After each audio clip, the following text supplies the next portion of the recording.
And firefighters and loved ones are remembering the life and service of Asheville Fire Captain and Safety Training Officer Jeff Lyons. Lyons served the community for 26 years. His line of duty death from cancer is Asheville's fourth since February 2018. News 13's Jennifer Emmert looks at how Lyons is protecting firefighters following in his steps. Our brother Jeff Lyons has completed his task and his duties well done.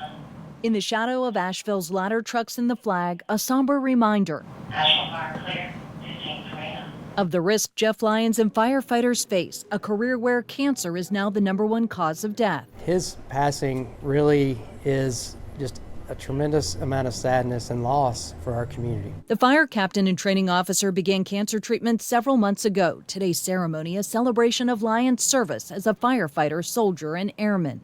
Lyons' son sharing lessons from his father. I could go on about hard work, about commitment, about empathy, patience, service to others, and just unconditional love that he showed me.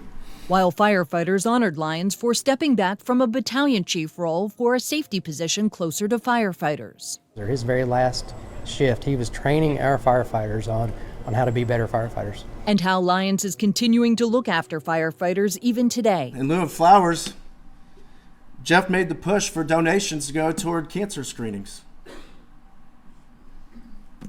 so someone could have a better chance than he did fighting the terrible disease. That was Jeff, constantly looking out for other people. Part of Lyons' funeral, an over 200-year tradition, the tolling of the bell. When a firefighter dies in the line of duty, paying the supreme sacrifice, it is the mournful toll of the bell that solemnly precedes the announcement that a firefighter has died.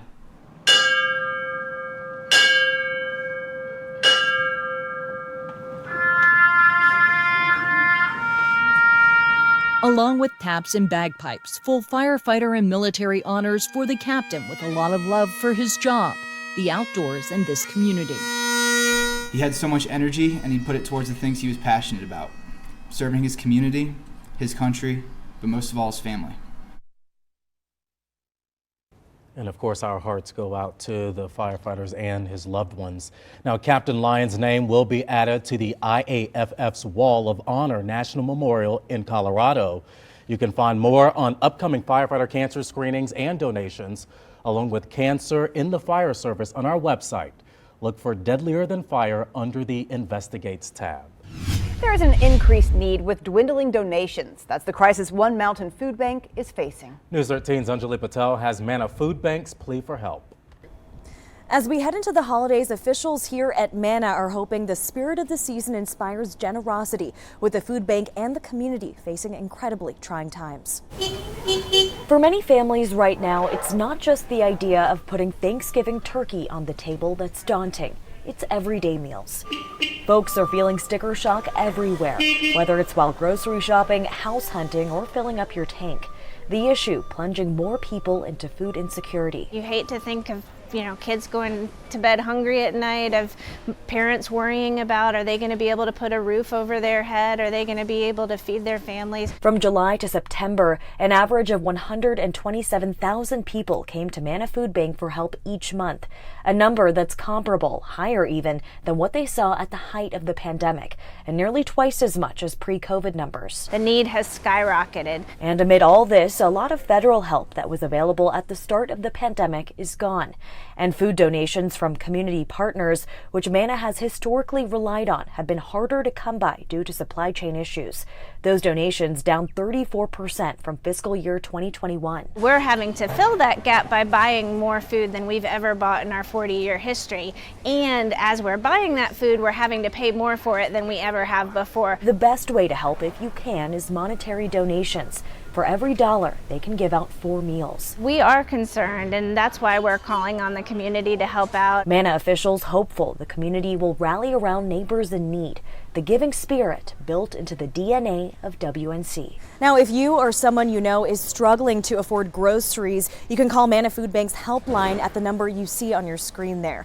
Or if you're in a position to help MANNA meet the growing need in our community, head over to WLOS.com for information on how to donate. New at 5, the work to widen I-26 now includes a 90-foot tall pier that's rising up alongside the road. It's part of a new Blue Ridge Parkway bridge. It's designed to replace the old one that crosses high above the interstate. News 13's Charles Perez has the latest on the project and how it's expected to affect traffic. I'm standing inside one of the superstructures that will be part of this new bridge. Get a load of the size of it. It's going to be picked up and hoisted over to where it will become part of this bridge, flying right over I-26. It's impressive. You got a monstrous segment lifter on top of the bridge that's going to help them construct the outside portion of the bridge. Topping out at 110 feet above traffic, the new Blue Ridge Parkway Bridge is like a giant Lego project made up of 76 connecting pieces. Tucker Seas works right on top of the platform. After a while, this has become one of those things that you don't think about so much anymore, you just kind of do it. The project began with this first phase on the east side of I-26 to be followed by the second phase, the west side of the bridge, and then phase 3, taking down the old bridge. It will definitely be safe. When you drive through here and you see that structure hanging out over the top of it, it will not be over top of your car. The $14 million bridge is part of the I-26 widening project, eliminating the piers or columns that would have stood in the way of new traffic lanes. Built by connecting extension pieces one at a time in both directions, engineers do not anticipate having to close down I-26 entirely, though weather can sometimes slow down the project. Wind speed can shut it down for the most part as far as use of the crane, but there's still generally a lot of other stuff that happens up there. From an engineering standpoint, it's expected to be longer standing and lower maintenance than the older bridge, while making way for traffic and being more aesthetically pleasing. But for passersby who notice the teetering top, will it be safe? Can you understand how somebody might actually think this is kind of scary? For sure. So I should have faith in you. For sure. All right, you'll high five me on that, right? All right. So how long till it's completed? Well, considering how long it's already taken and depending on weather, they're expecting it'll be done somewhere between February and April 2023.